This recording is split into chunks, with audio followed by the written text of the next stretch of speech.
big quantities will support this industry like Twiga and many others. So, Your Excellency, for me, I'm very happy, and we will stand with my brother in organizing the grassroots, in organizing our farmers and delivering them to the big industries like this one. For Peter, you are a leading example in our country, because many people who have started business actually gave up at the startup, at the beginning. But you have been resilient, you've been hardworking, you've been focused, and I can now see you have a portfolio of 140,000 outlets in this country. So we celebrate you, and we are very happy. So with those few remarks, Your Excellency, I want to assure my brother here, we will stand shoulder to shoulder, holding our hands in ensuring Kenyan small farmers and outgrowers are assisted to get markets. Thank you very much.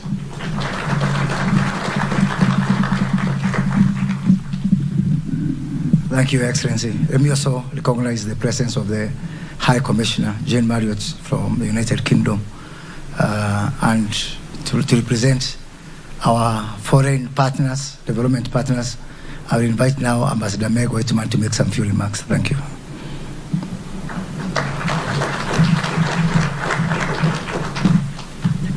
Thank you very much, Cabinet Secretary.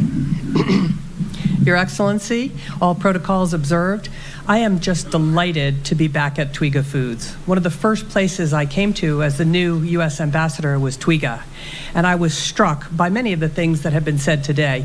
This is the power of technology and a technology platform to revolutionize supply chains, growers, farmers, and marketers and sellers. And so I want to congratulate Peter. He is one of the great entrepreneurs of Kenya, and you deserve a huge round of applause.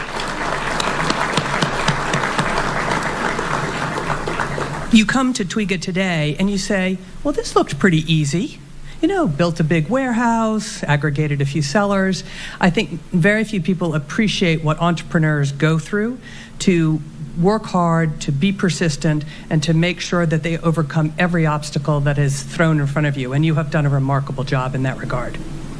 I would just say, I think the possibilities for companies like Twiga in Kenya are amazing.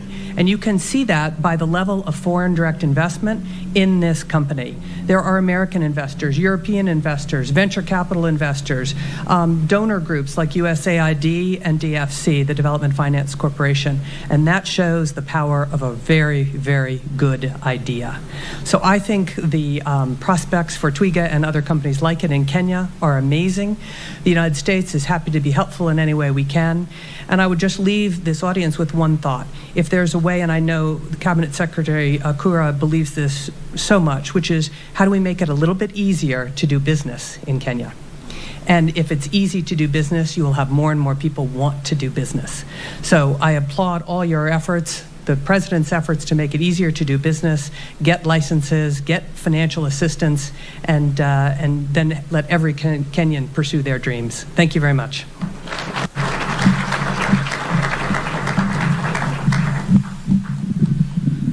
Your Excellency, today is about two stories. Before I come to the story of Twiga, we have another story, the story of Tattoo City. And I want to applaud Stephen Jennings and the Tattoo City team. It is not easy. It is not easy, especially in this country, to close your ears to detractors. And there are many detractors. And this morning, Steve and I had a conversation and agreed that we are going to move until you tell us to stop. I know there's been a lot of, people to pull you back left and right, but I think your government and the work you've given us is to really promote foreign direct investment, promote domestic investment, and create an environment that is conducive for doing business. And there's one thing you've also taught us, to look at the positive side of people, not the negative side.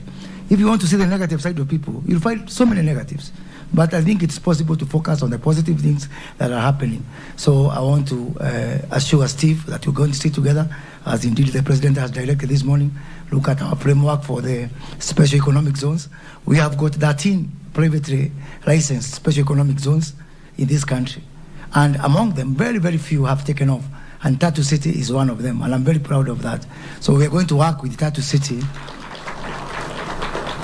to move, create a good benchmark for other private special economic zones, review the framework, and generally ensure that we are working together, because this is a shared responsibility between the private investors and ourselves. And I dare say that those people who are doing nothing should not fault those people who are trying to do something. So ours as a government is to support those people who are trying to do something, even if they're not perfect. I always believe that every sinner has a future and every angel has a past. So we'll work together and fix those few issues and be able to move forward. Your Excellency, also we have got our 8 to 9 public sector special economic zones, which you have given us a lot of support. Last week we were together in South Korea. We witnessed what special economic zones can do. You've given us a lot of support and direction in terms of creating the management unit for our Dongo Kundus, our Naivashas, our Saganas, and on top of that also the flagship county industrial parks that we're going to develop. So we work together, both from the private special economic zones and also the public economic zones. Let me now turn to the story of Twiga. I'm sure most people here are seeing the story of Twiga, the story of Peter Njonjo, and a guy who sold his matrimonial home. And I see it differently, Your Excellency. The story of Twiga is the story of my mother. My mother educated me by selling bananas, ripened bananas at Kawangware Market. And she could go all over Uganda and Sagana and Kirinyaga in Kisii to look for bananas. She didn't have two things. She didn't have the 16 billion shillings that Peter Njonjo has managed to fundraise to build Twiga to what it is. And she didn't have the technology. Otherwise, she could have been a bigger entrepreneur than Peter Njonjo. And among her customers had to walk from satellite to buy bananas from Kawangware Market. And I think my mother records, she remembers remotely seeing Madam Ruto buying bananas when you were staying in satellite, because there was no mobile phones and there was no technology. Otherwise, if my mother had those benefits, it could have been bigger. But this is a beauty of what is happening today with companies like Twiga, that they can be able to put together on a technology platform 120,000 retailers. What we've seen here, 20,000 square meter of aggregation space, which is now getting into industrial space, is nothing but truly remarkable. And that is why when you confirmed attendance to this event, I called Peter and I told Peter, if you don't find a way of aligning this Twiga of yours with our bottom-up agenda, I will be in trouble and I don't want to be fired. So we had to very quickly work up on a program, and today you are going to witness the signing of a tripartite agreement between my ministry, Simon Chergui's ministry, and Twiga Foods. And under this framework, as Peter has really mentioned, is that because we are putting up aggregation centers, micro manufacturing parks in every county, we are going to give access to Twiga to be able to offtake from those centers. Today, Twiga is only utilizing 30% of their capacity. For me, that is unfortunate, truly unfortunate. But there's some work that we have to do also. Twiga have done their bit. It's now for us to do. Set up these industrial parks. I already have an offer of close to 150 acres of space, aggregation space from the county government of Nyeri. I am going to have discussion with my friend Sakaja to look at if I can do something with 120 acres in Nyeri. What about Jamhuri Showground? 600 acres that we use for only 1 week a year. We don't want a trade fair for 1 week. We want a trade fair every day that is bringing money and providing access to our market. And indeed, we can do it. So other than that, we discussed about the access to the Hustler Fund. Today, I'm told that Twiga gives 3 days credit to the retailers, and after that day, the retailers can be able to access credit at the rate of 1% per day. And using the Hustler Fund, that story will be converted from 365% per annum to 8% under the Hustler Fund. The biggest transformation that our country will be able to get. And the bigger story is that the Hustler Fund has a space for everyone. Like we started M-Pesa like a joke. Today everybody is struggling to find their space within M-Pesa. I look forward within only 1 year, everybody will be saying, I am Hustler Fund compliant, because they will have something to do the Hustler Fund. And what we are going to do with my brother Simon is to create a framework where everybody can be able to hook up into the Hustler Fund. Finally, Your Excellency, we have agreed with Peter that the aggregation centers which you are supporting us, the export aggregation centers in Uganda, in DRC, in South Africa, in Dubai, in the US, in South Korea, where we were last week, that we can be able to use our technology-driven distributors like Twiga, like Market Force and others to be able to help us in expanding our exports and creating a last-mile infrastructure for being able to drive the Kenyan product. So all these things is because we are a government that is welcoming to investors, that is willing to work with private sector under the public-private partnership. I do believe that we were in South Korea last week and we saw an economy that is 18 times as big as our economy in terms of GDP. Yet, some 50, 60 years ago, we were giving them money. Same population, around 50 million people, it is doable. And we are going to do. In doing this, we are going to have some division of labor. What you have shown us is to focus on work. We are focusing on work. There are some other Kenyans who left to also make some noise, and also they're also our people.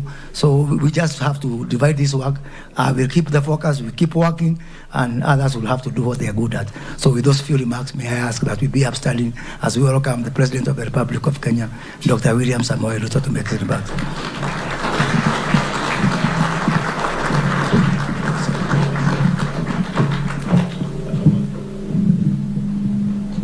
Sorry. Good morning, ladies and gentlemen, and please let's take our seats. Thank you very much.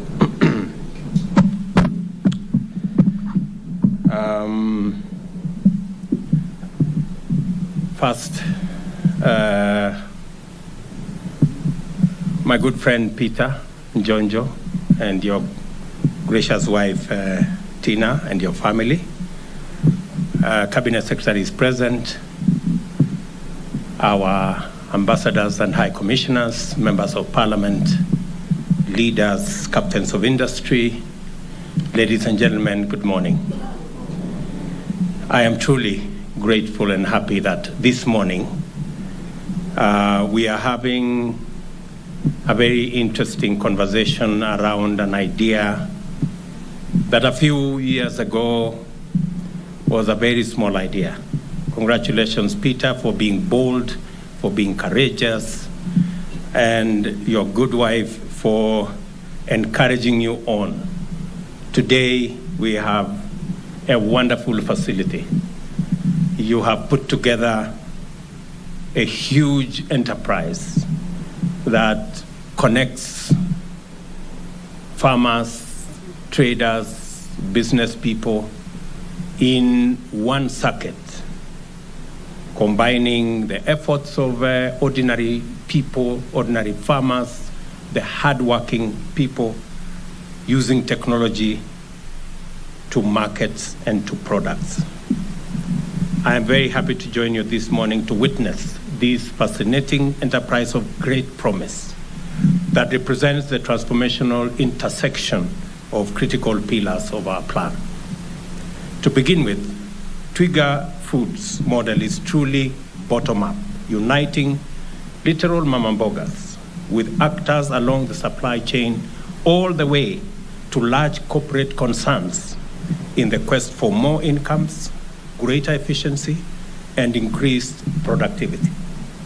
I am pleased to note that at the heart of this visionary enterprise is the objective of establishing and maintaining an efficient retail network, which is a priority of our strategy for rapid socio-economic transformation and a focus of the Vision 2030.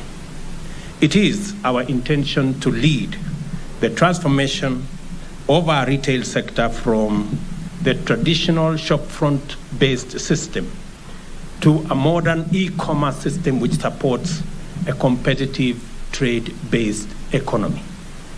We recognize that food accounts for up to 54% of household expenditure in Kenya, and that agriculture has the highest employment multiplier effect.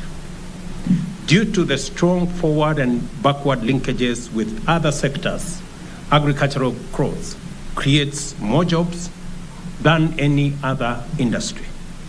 We also realize that agricultural productivity has not kept up with population growth, a situation that has turned Kenya into a net food importer.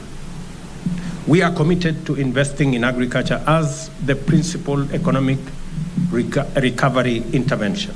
Moreover, because of the agricultural sector's natural robust linkages, other key pillars of our transformational agenda, that is manufacturing and the micro and small enterprise, strongly feature actors in the agricultural value chain.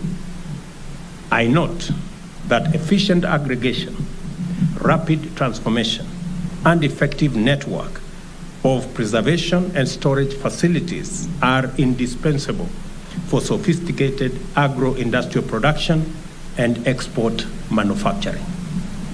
Our plan also outlines strategies to optimize the country's heavy investment in ICT infrastructure, which has led to the laying of 6 submarine fiber optic cables and 9,000 kilometers of terrestrial fiber optic cable connectivity, connecting virtually all county headquarters.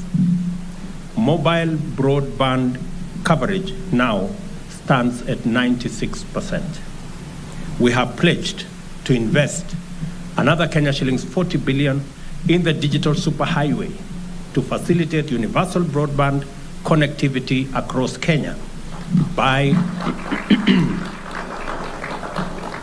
constructing an additional 100,000 kilometers of mainly last-mile fiber optic networks across the country.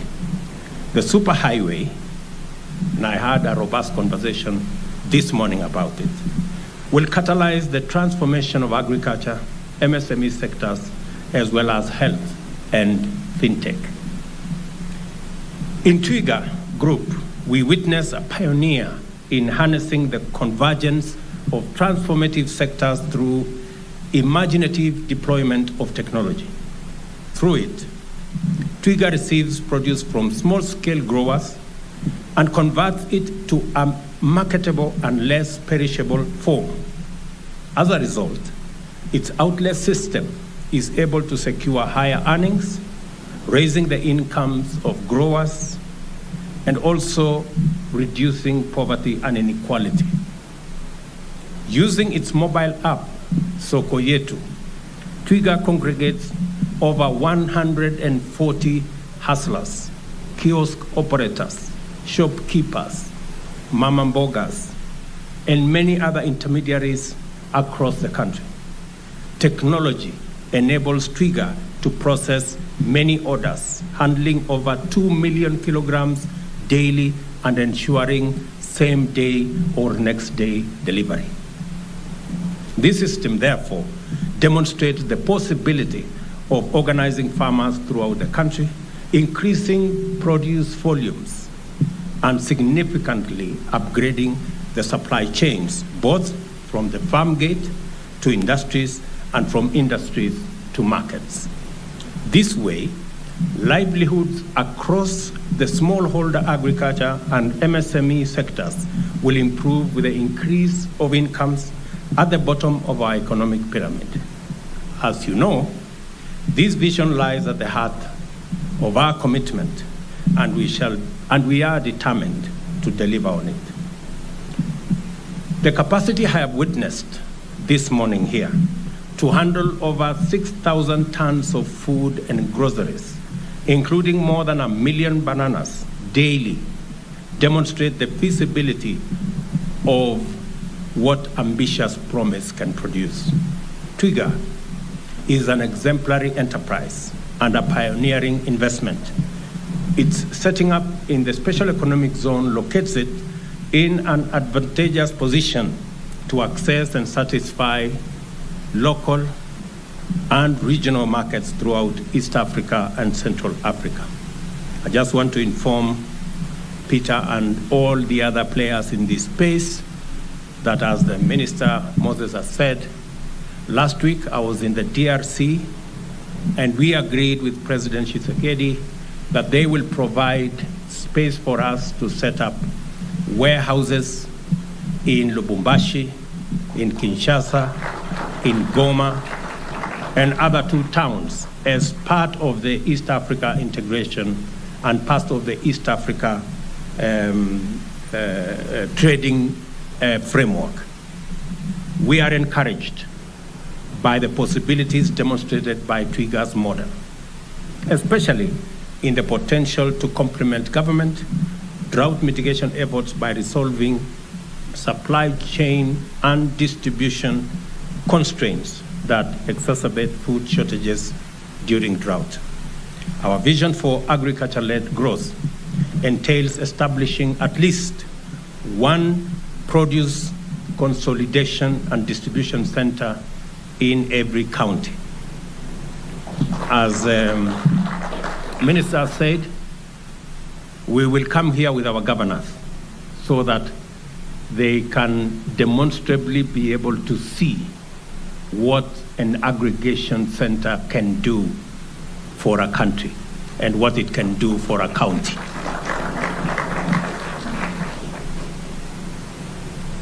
In turning each county to a produce aggregator, we desire to create opportunities for small, independent retailers to participate in local and international trade by facilitating better market access. You will be encouraged to understand that the market preferences we negotiated under the tripartite and Africa Continental Trade Area frameworks will confer a distinct competitive edge to the products you process over their imported equivalents.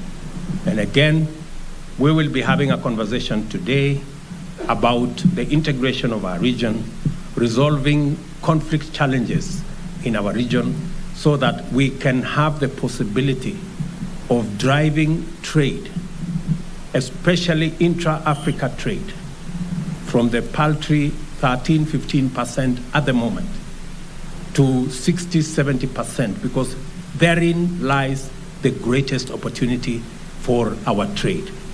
I was very pleased when Peter, when he was showing us around, he said that initially they thought they were going to work on the export market, but they discovered that the local market has a greater opportunity, and they have been working on the local market. And slowly, once we cover the local market, then, Peter, you can have the opportunity to go for your dream, which is the export market, and we are going to work with you all the way.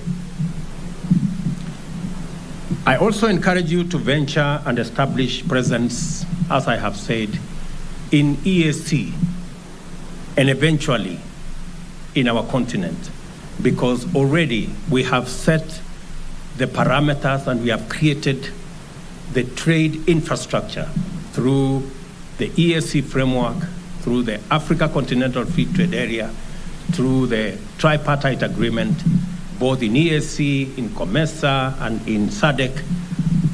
The infrastructure to facilitate trade in our region is in place.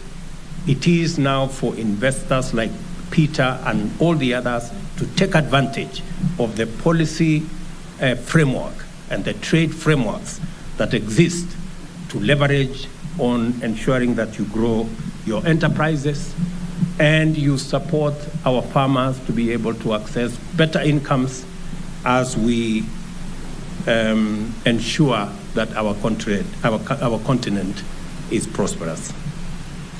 I assure you of the government of Kenya's support. I have asked Mr. Kuria, our cabinet secretary, to grow Kenya's market share for manufactured goods in the region and in the continent, even as we focus in the global market. Our robust support for the significant improvement of food security ultimately complements the efforts of enterprises like Twiga. And the spectrum of interventions include provision of adequate network of storage facilities, the enhancement of commodity supply systems through warehouse receipting system, and the establishment of the Kenya Commodity Exchange in due time, improving financial inclusion at the bottom by introducing easily accessible and affordable credit through the Hustler Fund and other funds, as well as the intentional de-risking of agriculture to attract younger farmers, are some of the interventions we are going to propose in the medium term. Let me confirm to Peter and Twiga that the 300 million shillings you lend to your 140 suppliers and customers across Kenya, we are going to make that amount of money available to you so that they can borrow at lower interest rates and hopefully increase their earnings. That 300 million shillings CSGL, we make sure that the customers of Twiga have access to the Hustler Fund, and instead of them borrowing at 1% per day, they should be able to borrow at 8% per year.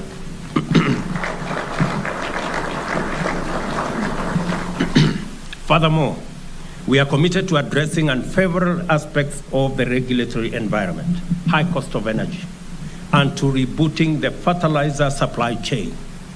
We shall engage the Council of Governors, as I have said, to rationalize the multiplicity of inter-county regulatory regimes, and that fertilizer prices and other commodities and other inputs make commercial sense to all our small-scale farmers. Additionally, I have directed the Ministry for Trade and Investment to facilitate your effective and meaningful participation under the Special Economic Zones Act so that we can eliminate the challenges that continue to exist in making it easy for enterprises to do business in our Special Economic Zone. Otherwise, they will have no meaning. So, Minister, make sure players in the industry, people like the Tatu City community, bring their ideas, bring their suggestions. We can carry them on board so that we can have a regulatory framework that favors growth of enterprise, both for local consumption of goods that are processed and for our international market as well. This will promote, as I have said, robust participation and effective representation in policy making to create a better and a much more conducive business environment. We are engaging holders of capital, like pensions and venture capital funds, with a view to putting together a framework for them to participate in emerging opportunities by investing in startups like Twiga in order to create jobs and propel Kenyan enterprises to the next level by innovation and thereby transforming our economy. Finally, ladies and gentlemen, I reiterate my appreciation of Twiga's pioneering venture, which showcases the convergence of transformative interventions in a single enterprise, and salute its demonstrated ability to score highly in unlocking potential, to accelerate growth, create jobs, eradicate poverty, and strengthen our international trading position.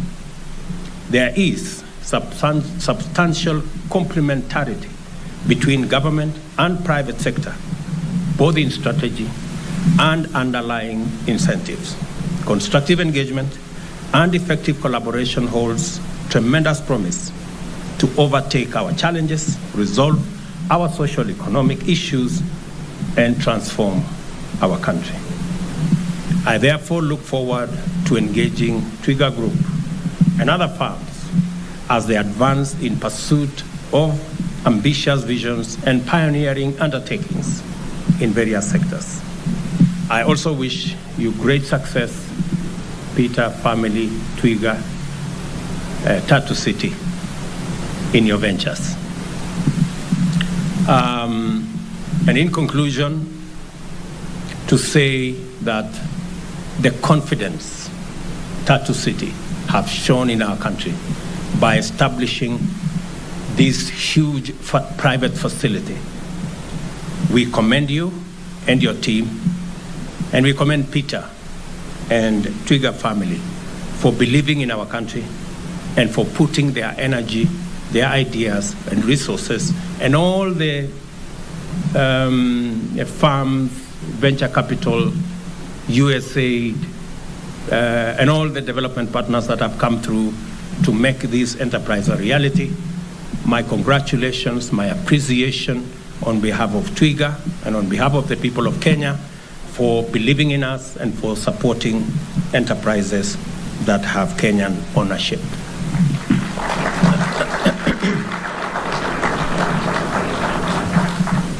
We look forward to doing this together.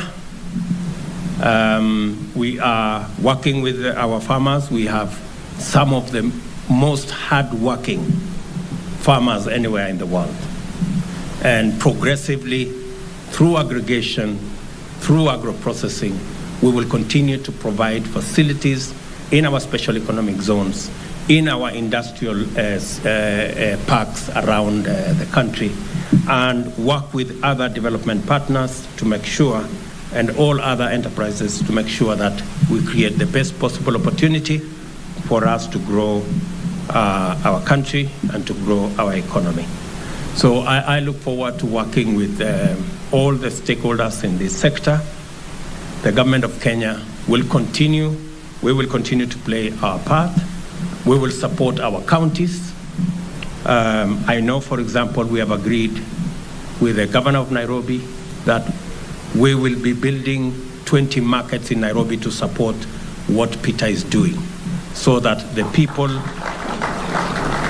who are selling your products, whether they are bananas or they are vegetables or they are onions or they are tomatoes, do so in hygienic conditions so that we can continue the standards that you have set here into the marketplace. And we will do so with all the other counties as we work together towards re-engineering our country.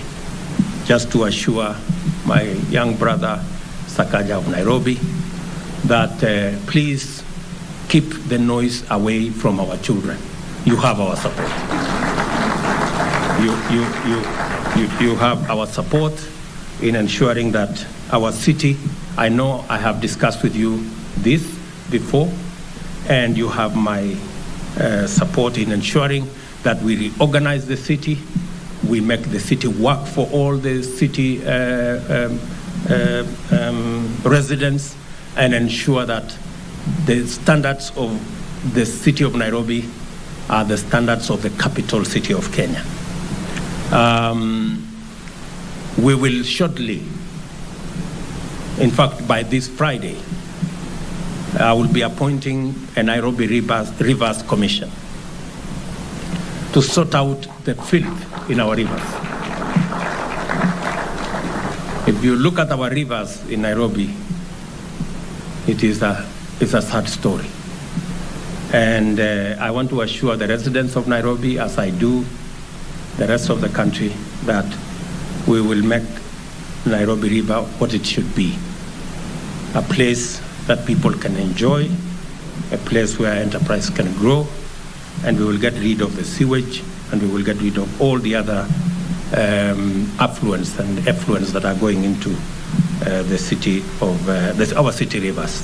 And thank you very much, Governor Sakaja, for working with my deputy to ensure that we agree with all the stakeholders to set up the the Nairobi Rivers Commission so that we can sort out our rivers in the city. And in conclusion, just to say that we are consolidating our country. We are reorganizing our country. I want to tell our brothers in the opposition to work with us, to criticize whatever they want to criticize, but let's keep the country peaceful. That's all we're asking. We want everybody to do their job, right? We want to do our job, and we wish well the opposition in doing their job, but they should do it peacefully. I do not think organizing demonstrations and getting Kenyans to do the things they want Kenyans to do is part of holding any government to account. They are free to criticize what we are doing. That's okay with us, and we appreciate, but I want to encourage them not to drive Kenyans against one another. Street demonstrations, street fights should not be part of the script of any responsible opposition, unless they want to be a dictatorial opposition, which I don't think that's where they want to go, because that works for nobody. It doesn't even work for them. So I want to say thank you very much. I look forward to working with all of you, and I wish you well. God bless you.